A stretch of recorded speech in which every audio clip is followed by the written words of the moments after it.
नमस्ते साथीहरू, तपाईहरुलाई स्टडी टाइम युट्युब च्यानलमा स्वागत छ।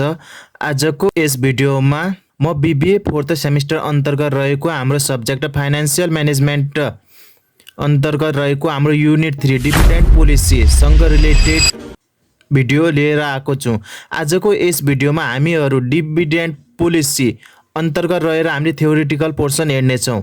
यस भिडियोमा आज हामी जान्नेछौँ डिभिडेन्ड भनेको के हो, अनि डिभिडेन्ड कति टाइप्सको हुन्छन्, अनि स्टक स्प्लिट अनि रिभर्स स्टक स्प्लिट भनेको के हो, तिनीहरूको इफेक्ट के हुन्छ, त्यो आजको हामी सम्पूर्ण कुरा यस भिडियोमा हेर्नेछौँ।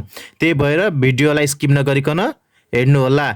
यदि तपाईहरुलाई मैले बनाइरहेको भिडियो इफेक्टिभ लागिरहन्छ भने कृपया लाइक गरिदिनु होला, अनि च्यानलमा नै हुनुहुन्छ भने सब्स्क्राइब पनि गरिदिनु होला। अब ढिला नगरिकन हामीहरू आफ्नो विषयवस्तुतिर लागौँ। सबैभन्दा पहिले हामी हेरौँ डेफिनेसन। डेफिनेसनमा हेर्नेछौँ हामी डिभिडेन्ड पोलिसी भनेको के हो। Dividend refers to portion of net income which is divided to shareholders भनेको छ। डिभिडेन्ड भनेको के हो, एउटा त्यस्तो पोर्सन हो जुन के को पोर्सन हो, नेट इन्कमको, जो के हुन्छ शेयर होल्डरलाई डिभाइड हुन्छ। त्यही भनेको के रहेछ, हाम्रो डिभिडेन्ड भनेको रहेछ। अनि dividend is a part of profit. यो के हो, पार्ट अफ प्रॉफिट हो, किनकि हामीले के हुन्छ नेट इन्कमबाट हामीले के हो सेपरेट गर्छौँ नि त। त्यही भएर के हो, part of portion of profit हो। After deducting all expenses from the revenue portion is separated from share holder which is known as dividend भनेको छ। डिभिडेन्ड भनेको के रहेछ भने एउटा के प्रॉफिटको एउटा पार्ट हो जुन के हुन्छ डिडक्टेड भएको हुन्छ केबाट, ऑल एक्सपेन्सेस फ्रम द रेभिन्यूको सबै एक्सपेन्सेसबाट डिडक्ट भएको जुन पोर्सन छ नि त्योबाट के सेपरेट गरेर कि हामी शेयर होल्डरलाई दिन्छौँ भने त्यसैलाई हामी के भन्छौँ डिभिडेन्ड भन्छौँ भनेको छ। Dividend is a return income of share holders after investing capital in the business. हामी कसलाई दिन्छौँ शेयर होल्डरको काम के हो इन्भेस्टमेन्ट गर्नु हो नि त। त्यही भएर के भनेको छ dividend is a return income हो of share holders after investing capital in the business भनेको छ। अनि त्यसै गरी अब हेर्नुहोस् त फर्दर हाम्रो डिभिडेन्ड हामीले डिभिडेन्डलाई इन्कम स्टेटमेन्टमा कसरी सो गर्छौँ त त्यो हेरौँ। Let's see how we show the dividend in income statement. Income हाम्रो डिभिडेन्ड केमा सो गर्छ, हामीले इन्कम स्टेटमेन्ट बनाउँदाखेरि तपाईँहरूले सो गर्नु भएको होला। डिभिडेन्ड हो कुन पोर्सनमा आउँछ त्यो हामी यसमा हेर्नेछौँ। जस्तै हेर्नुहोस् त हाम्रो के हुन्छ इन्कम स्टेटमेन्टको फर्मेट, यता पार्टिकुलर्स अनि यता एमाउन्ट। सबभन्दा फर्स्ट हामी के सो गर्छौँ इन्कम स्टेटमेन्टमा, सबैभन्दा पहिले हामीले के सो गर्छौँ सेल्स सो गर्छौँ। सेल्स हाम्रो कति छ त्यो हामी यो एमाउन्ट कलममा लेख्ने। त्यसै गरी हामी सेल्सबाट के घटाउनेछौँ, सेल्सबाट हामी घटाउनेछौँ कस्ट अफ गुड्स सोल्ड, यानि कि हामी यसलाई के भन्छौँ सिओजिएस पनि भन्छौँ, त्यो घटाउँछौँ। अनि हामीले सेल्सबाट सिओजिएस घटाइसकेपछि रिमेनिङ ब्यालेन्सलाई हामी के भन्छौँ ग्रोस मार्जिन भन्छौँ, यानि कि ग्रोस प्रॉफिट पनि भनिन्छ, जो हामी यो कलममा सो गर्नेछौँ। अनि त्यसै गरी अब ग्रोस मार्जिनबाट हामीले के घटायौँ एक्सपेन्सेसहरू घटायौँ भने एक्सपेन्सेसभित्र हाम्रो हेडिङहरू आउन सक्छ, जस्तै सेलिङ एन्ड एडमिनिस्ट्रेटिभ एक्सपेन्सेस, त्यसै गरी डेप्रिसिएसन, हामी एक्सपेन्सेसलाई घटाउनेछौँ अनि इन्कमहरूलाई जोड्नेछौँ। त्यो जोडिसकेपछि त्यो रिमेनिङ ब्यालेन्सलाई हामी के भन्नेछौँ EBIT, यानि कि अर्निङ बिफोर इन्ट्रेस्ट एन्ड ट्याक्सेज, जुन हामी यो कलममा सो गर्नेछौँ। अनि त्यसै गरी EBITबाट हामी के घटाउनेछौँ इन्ट्रेस्ट घटाउनेछौँ, यानि कि EBITबाट हामीले इन्ट्रेस्ट घटायौँ भने रिमेनिङ ब्यालेन्स हाम्रो के रहनेछ EAT रहनेछ, EBT रहनेछ, अर्निङ बिफोर ट्याक्सेज रहनेछ, जुन हामी कलममा सो गर्नेछौँ। त्यसै गरी अर्निङ बिफोर ट्याक्सबाट हामी के घटाउनु पर्ला, हामीले इन्ट्रेस्ट घटाइसक्यौँ, अब के घटाउनु पर्ला ट्याक्सेज घटाइसकेपछि अब हाम्रो रिमेनिङ ब्यालेन्स के हुनेछ नेट प्रॉफिट। अब हामीले के गर्यौँ नेट प्रॉफिट हो। अब यसपछि हो हाम्रो के डिभिडेन्ड आउने। नेट प्रॉफिटबाट अब हामीले के घटाउनु पर्ला डिभिडेन्ड घटाउँछौँ, यानि कि नेट प्रॉफिट भइसकेको छ नि। हामीले हेरेका थियौँ नि डेफिनेसनमा के भनेको थियो, डिभिडेन्ड भनेको एउटा पोर्सन अफ नेट इन्कमको which is divided to share holder भनेको थियो नि। हो यो नेट प्रॉफिट छ नि, अब यसैको सर्टेन पोर्सन के हुन्छ यो कम्पनीले एज अ डिभिडेन्डमा दिन्छ। हो त्यो दियो भने नेट प्रॉफिटबाट अब के हो जसले कम्पनीले के दिन्छ डिभिडेन्ड दिन्छ भने अब के हो नेट प्रॉफिटबाट के घटाउनु पर्ला डिभिडेन्ड घटाउनु पर्ला यदि डिभिडेन्ड घटायो भने रिमेनिङ ब्यालेन्सलाई हामी के भन्नेछौँ रिटेन अर्निङ भन्नेछौँ तपाईहरुले म्याक्सिमम के देख्नु भएको होला इन्कम स्टेटमेन्ट नेट इन्कम या नेट प्रॉफिटमा क्लोजिङ भएको देख्नु हो त्यसभन्दा तल अब यदि डिभिडेन्ड पे गर्छ भने लेस डिभिडेन्ड गर्नेछौँ अनि त्यस लेस नेट प्रॉफिटबाट डिभिडेन्ड घटाइसकेपछि हाम्रो रिमेनिङ ब्यालेन्सलाई हामी के भन्नेछौँ रिटेन अर्निङ भन्नेछौँ यो टेबल यो इन्कम स्टेटमेन्ट थ्रु के हेर हामीले डिभिडेन्डलाई हामीले कुन ठाउँमा सो गर्ने त्यो हेरौँ जसमा हामीले के हेरौँ डिभिडेन्ड हाम्रो के पछि आउने रहेछ नेट प्रॉफिट पछि हाम्रो के आउने रहेछ डिभिडेन्ड आउने रहेछ अनि डिभिडेन्डलाई नेट प्रॉफिटबाट घटाए हाम्रो रिटेन अर्निङ आउँछ अब हामी के हेरौँ डिभिडेन्डलाई पनि हाम्रो के छ दुईटा भागमा बाँडेको छ त्यो के हो त्यो हेर्नेछौँ there are mainly two types of dividend हाम्रो यता कति रहेछन् दुई टाइप्सको मात्र के छन् डिभिडेन्ड छन् दे आर के छन् क्याश डिभिडेन्ड अनि स्टक डिभिडेन्ड अब क्याश डिभिडेन्ड भनेको के हो त्यो हेरौँ cash dividend in cash dividend you receive actual money directly into your account which is a share of the company भनेको छ हाम्रो क्याश डिभिडेन्डमा के गर्नेछौँ यो त नेट प्रॉफिट पछि अनि त हाम्रो डिडक्ट भएर हामीले पाउनु पर्ने यानी कि क्याश डिभिडेन्डमा हामीले के पाउने रहेछौँ एक्चुअल मनी पाउने रहेछौँ जुन डाइरेक्टली हाम्रो के आउँछ हाम्रो एकाउन्ट हाम्रो खातामा आउने गर्छ जो के हो सेयर अफ द कम्पनीको एज अ सेयर मार्फत हामीले के पाउँछौँ क्यास पाउँछौँ भने त्यसलाई हामी के भन्नेछौँ cash dividend in another words it's likes getting a portion of the company's profit in cash यो भने के हो कि एउटा पोर्सन हो जुन हामी के कम्पनीजको के प्रॉफिटबाट पाउँछौँ जुन हामीले केमा पाउँछ एज अ नगदमा पाउँछौँ भने त्यसलाई हामीले के भन्छौँ क्याश डिभिडेन्ड भन्छौँ अनि त्यसै गरी हाम्रो नेक्स्ट वान छ स्टक डिभिडेन्ड भनेको के हो त्यो हेर stock dividend involves receiving additional shares of the company's stock instead of cash भनेको छ यदि क्यास नपाएर हामी के कम्पनीको के सेयर पाउँछौँ भने त्यसलाई हामी के भन्छौँ स्टक डिभिडेन्ड तपाईहरुले पनि सेयर भर्नुहुन्छ होला के गर्छ कुनै कम्पनीले सर्टेन इयर्स जस्तै 1 इयर्स पछि या 3 इयर्स पछि के गर्छ आफ्नो स्टक होल्डर्सलाई के गर्छ आफ्नो सेयर होल्डर्सलाई के गर्छ डिभिडेन्ड दिन्छ कुनै कम्पनीले के दिन्छ क्याश डिभिडेन्ड दिन्छ कि क्याश डिभिडेन्ड दिन्छ भने कुनै कम्पनीले के दिन्छ स्टक डिभिडेन्ड दिन्छ स्टक डिभिडेन्ड दिन्छ भने जस्तै तपाईले कुनै कम्पनीको के छ 10 किता छ भने उसले एडिसनली के गर्छ तपाईले दुईटा किता दिन सक्छ नि त एडिसनल त्यो हाम्रो स्टक डिभिडेन्ड भित्र आयो अनि क्याश डिभिडेन्ड भित्र के आउँछ तपाईहरुलाई डाइरेक्टली के स्टक त्यो सेयर नदिएर तपाईहरुलाई के दिन्छ सिधा क्याश तपाईको एकाउन्टमा हालिदिन्छ भने त्यसलाई के भन्छ हामी क्याश डिभिडेन्ड भन्छौँ अनि त्यसै गरी हेरौँ त reason for giving cash dividend कम्पनीले क्याश डिभिडेन्ड किन दिन्छ त त्यसको रिजनहरू हेरौँ त हामी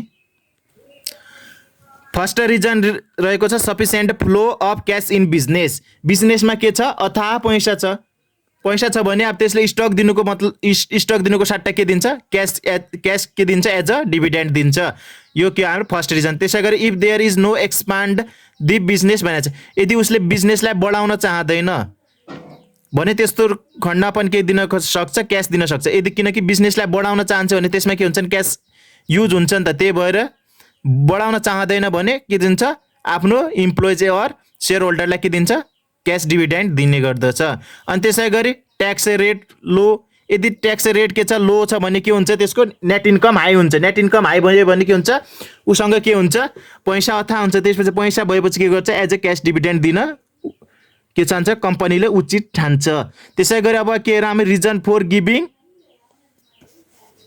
स्टक डिभिडेन्ड क्याश डिभिडेन्ड किन दिन्छ त्यसको रिजन त हामीले हेर्यौँ अब त्यसै गरी स्टक डिभिडेन्ड पनि दिन्छ भनेको थियो नि त्यो दिनुको पछाडिको कारण के रहेछ त त्यो हेरौँ shortage of cash first one त के भयो सर्टेज यदि बिजनेससँग पैसै छैन भने ऊ पैसा दिन सक्छ सक्दैन त्यही भएर के दिनु पर्ला स्टक डिभिडेन्ड दिनु पर्ला त्यसै गरी ट्याक्स रेट हाई यदि ट्याक्स रेट हाई छ भने के हुन्छ उसको त क्यास त के हुन्छ ट्याक्सै पे गर्नमा के हुन्छ सकिन्छ त्यही भएर उसँग के हुन्छ क्यासको सर्टेज हुन्छ क्यासको सर्टेज छ भने के उस डिभिडेन्डमा क्यास दिन सक्छ सक्दैन के दिनु पर्ला स्टक दिनु पर्ला नि त हो ट्याक्स रेट हाई भयो पनि के गर्न सक्छ स्टक डिभिडेन्ड दिने रहेछ हाम्रो के हुन्छ यसमा जस्ट अपोजिट हुन्छ ट्याक्स रेट लो भए क्याश डिभिडेन्ड दिने ट्याक्स रेट हाई भए स्टक डिभिडेन्ड दिने अनि त्यसै गरी if there is need for expanding the business भने त हामीले के भनेको छ यदि त्यस कम्पनीले के चाहन्छ आफ्नो बिजनेसलाई एक्सपान्ड गर्न सक्छ एक्सपान्ड गर्न खोजिरहेको छ अरू सहरहरूमा अरू ठाउँहरूमा के आफ्नो बिजनेस फैलाउन चाहिरहेको छ भने त्यस्तो अवस्थामा के हुन्छ त्यो बिजनेसलाई के आवश्यक पर्छ, क्याशको आवश्यक पर्छ। क्याशको आवश्यक पर्छ भनेपछि उसले क्याश दिन त सक्दैन एज अ डिभिडेन्ड, त्यसले के दिन्छ फेरि स्टक दिन्छ। यो पनि के हो, एउटा रिजन हो के को, फर गिभिङ स्टक डिभिडेन्ड। अब त्यसै गरी अब हामी हेरौँ यसको इफेक्टहरू, यसले बिजनेसमा कस्तो प्रभाव पार्छ त। जस्तै effect of cash dividend, cash डिभिडेन्डले बिजनेसमा कस्तो इफेक्ट पार्छ त। फर्स्ट के पर्छ, डिक्रिज इन रिटेन अर्निङलाई के गर्छ, घटाउँछ। अनि त्यसै गरी नेक्स्ट वान छ डिक्रिज इन क्यास ब्यालेन्स, एउटा क्यास ब्यालेन्स पनि घटाउँछ, किनकि हामीले क्यास एज अ डिभिडेन्ड दियो भने कम्पनीमा के हुन्छ, क्यासको कमी हुन्छ नि, त्यही भएर के हुन्छ, क्यास पनि घटाउँछ, क्यास ब्यालेन्स चाहिँ कम्पनीमा घटाउँछ। योभन्दा अघि हामीले के हेर्यौँ, इफेक्ट अफ क्याश डिभिडेन्ड। अब हामी के हेर्नेछौँ, स्टक्स डिभिडेन्डको इफेक्टहरू। फर्स्ट इफेक्ट चाहिँ इन्क्रिज इन कमन स्टक, यसले के गर्छ, कमन स्टकको के गर्छ, भ्याल्यु बढाइदिन्छ स्टक डिभिडेन्डले। अनि त्यसै गरी increase in additional paid in capital, additional paid in क्यापिटलको पनि के गर्छ, भ्याल्यु बढाइदिन्छ। अनि त्यसै गरी डिक्रिज इन रिटेन अर्निङको के गर्छ, यसले भ्याल्यु घटाउँछ। डिभिडेन्डले त के गर्छ, अलवेज के गर्छ, रिटेन अर्निङको के हो, भ्याल्यु घटाउने गर्दछ, या स्टक डिभिडेन्ड हो या क्याश डिभिडेन्ड हो। त्यसै गरी नेक्स्ट हाम्रो इफेक्ट छ constant in share holder wealth, यसले चाहिँ सेयर होल्डर वेल्थलाई कुनै फरक पार्दैन। सेयर होल्डर वेल्थ हाम्रो जति छ त्यति नै के हुन्छ, रहने गर्छ, चाहे स्टक डिभिडेन्ड होस् यस क्यास स्टक डिभिडेन्डले हाम्रो के गर्छ, सेयर होल्डर वेल्थलाई कुनै पनि प्रभाव पार्दैन, किन हामीले एज अ के हो नि, स्टक हुने दिने, हाम्रो क्यास जाँदैन बिजनेसबाट, त्यही गरेर के भन्छ, सेयर होल्डर वेल्थलाई कुनै पनि प्रभाव पर्दैन, केले, स्टक डिभिडेन्डले। अब त्यसै गरी अब हेरौँ त हामी स्टक डिभिडेन्ड पनि हाम्रो के छ, फर्दर 2 टाइप्समा डिभाइड भएको छ। के हो त्यो टाइप्स, फर्स्ट वान छ हाम्रो स्टक स्प्लिट, अनि त्यसै गरी छ रिभर्स स्टक स्प्लिट। अब स्टक स्प्लिट अनि रिभर्स स्टक स्प्लिट के हो, त्यो यसको बारेमा हामी डिटेल हेरौँ। फर्स्ट हेरौँ हामी effect of stock split. Stock split भन्ने के प्रभाव पार्छ त, increase in number of share के गर्छ, बढाउँछ। अनि त्यसै गरी के गर्छ, decrease in par value per सेयरको पार भ्याल्युको के गर्छ, रेटलाई घटाउँछ। जस्तै स्टक स्प्लिट भनेको के हो कि तपाईँको नम्बर अफ सेयर यसले के गर्छ, बढाउँछ, तर तपाईँको जुन पार भ्याल्यु छ नि त्यसलाई के गर्छ, घटाउँछ। तर जुन तपाईँसँग एक्चुअल भ्याल्यु हो नि त त्यसमा कुनै पनि प्रभाव पार्दैन। जस्तै यता हेर्नुहोस् त, जस्तै तपाईँहरूसँग कति छ, 1000 के छ, सेयर्स छ, अनि यसको भ्याल्यु कति छ, एट द रेट कति छ, 100 छ पर सेयरको। यसको एक्चुअल भ्याल्यु कति हुने भयो, हाम्रो आरएस 1 लाख हुन्छ नि यसको भ्याल्यु। अनि त्यसै गरी स्टक स्प्लिट भयो भने के हुन्छ, तपाईँको के भनेको छ हामीले, increase in number of share भनेको छ। नम्बर अफ सेयर के गर्छ, बढ्छ। जस्तै तपाईँको नम्बर अफ सेयर कतिले बढ्यो, 2 ले बढ्छ भने, तपाईँसँग 2 ले बढ्छ भने 1000 सेयर छन्, कति हुने भयो, इन्टु 2 हुने भयो, कति हुन्छ तपाईँसँग, 2000 सेयर हुने भयो। अनि 2000 सेयर हुन्छ भने त्यस के गर्छ, पार भ्याल्यु गर्छ, पार भ्याल्यु कति हुने भयो, अब तपाईँको 50 हुने भयो। अनि मल्टिप्लाई गर्दा कति भयो, तपाईँको मल्टिप्लाई गर्दा तपाईँको कति भयो, 1 लाखै भयो। के भयो, एक्चुअल वेल्थमा केही फरक पर्दैन, तर के हुन्छ, हाम्रो एक्चुअल वेल्थमा कुनै फरक पर्दैन, तर यसले के गर्छ, नम्बर अफ सेयर बढाउने काम गर्छ कि तपाईँहरूसँग म्याक्सिमम के सेयर देखाउने काम गर्छ, जुन कि हाम्रो स्टक स्प्लिटले गराउँछ। अनि त्यसै गरी यता हेर्नुहोस् त, अरू के छ यसको effect, decrease in market price per share, market प्राइसको पर सेयरको भ्याल्यु पनि के गर्छ, यसले घटाउने गर्छ। अनि त्यसै गरी decrease in dividend per share, अब डिभिडेन्ड पर सेयरको भ्याल्यु पनि के गर्छ, घटाउने काम गर्छ, केले, स्टक स्प्लिटले। अनि त्यसै गरी के छ, डिक्रिज इन अर्निङ पर सेयरको भ्याल्यु घटाउँछ। यता हेर्नुहोस् त, घटिहाल्यो नि त अर्निङ पर सेयर, एउटा सेयरको यहाँ कति कम, एउटा सेयरको कति थियो, अर्निङ पर क्यापिटल 100 थियो, यता कति हो, 50, के घट्या छ नि, हो के गराउँछ, decrease in earning per share. अनि त्यसै गरी के छ, अब हाम्रो next constant in share holder वेल्थमा कुनै पनि प्रभाव जुन छ त्यो जस्ताको त्यस्तै रहन्छ। यता हेर्नुहोस् त, हाम्रो 1000 सेयर हुँदा पनि कति थियो हामीसँग वेल्थ, 1 लाखको थियो,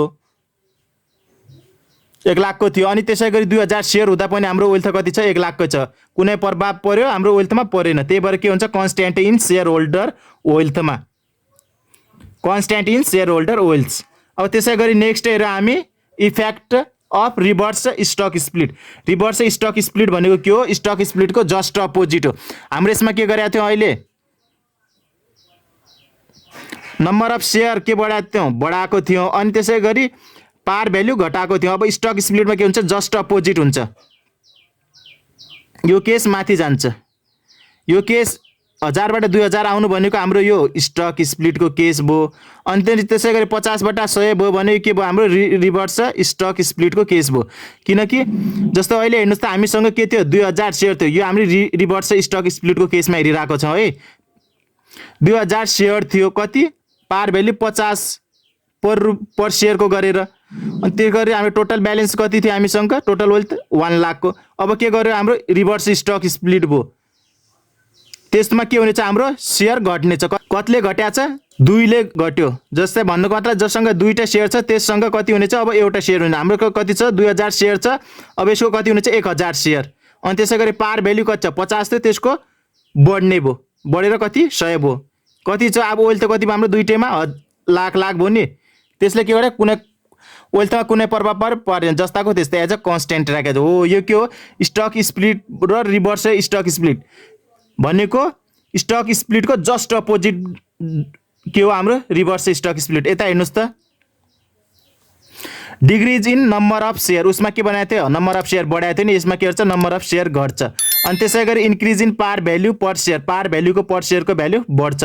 अनि त्यसै गरी increase in market price per share, market price per share पनि बढ्छ। त्यसै गरी increase in dividend per share, dividend per सेयरको भ्याल्यु पनि बढ्छ। अनि increase in earning per share, earning per सेयरको भ्याल्यु बढ्न जान्छ। जस्तै हामीले के भने यो केसलाई उल्टाएर माथि लग्यो भने के हुन्छ रिभर्स स्टक स्प्लिटको केस हुन्छ, जसमा के भने पार भ्याल्यु बढ्छ भनेको थियो नि, यता के छ 50 छ नि, यता बढेर कति भयो 100 भयो नि त। हो के भयो पार भ्याल्युको भ्याल्यु बढ्छ, यानि कि अर्निङ पर सेयर भ्याल्यु बढ्छ। त्यसै गरी constant in share holder wealth, share holder wealth के हुन्छ कन्स्टेन्ट हुन्छ, त्यसमा कुनै पनि प्रभाव पर्दैन, जस्तोको छ त्यस्तै रहन्छ। आजको यस भिडियोमा हामीहरूले के हेरौँ स्टक डिभिडेन्डसँग रिलेटेड स्टक डिभिडेन्ड भनेको के हो, अनि स्टक डिभिडेन्डका टाइप्सहरू, अनि त्यसले हाम्रो बिजनेसमा कस्तो प्रभाव पार्छ, अनि त्यो डिभिडेन्ड दिनुको रिजन के हो, अनि त्यसै गरी स्टक स्प्लिट भनेको के हो, रिभर्स स्टक स्प्लिट भनेको के हो त्यो हेरौँ। हामी यहीमा बेस भएर हामी के गर्नेछौँ नेक्स्ट भिडियोमा हामी के गर्नेछौँ न्युमेरिकल प्रब्लम सल्भ गर्नेछौँ, जुन हाम्रो पियु इक्जाम मोडेलमा सोधिएको थियो। ती प्रब्लममा बेस भएर हामीले के गर्नेछौँ न्युमेरिकल प्रब्लम सल्भ गर्नेछौँ। आजलाई यति नै। I hope this video is informative for you. If it is informative for you, please guys don't forget to like, comment and subscribe this channel. Thank you and happy Holi to you all. Enjoy your day with colorful colors. Bye guys.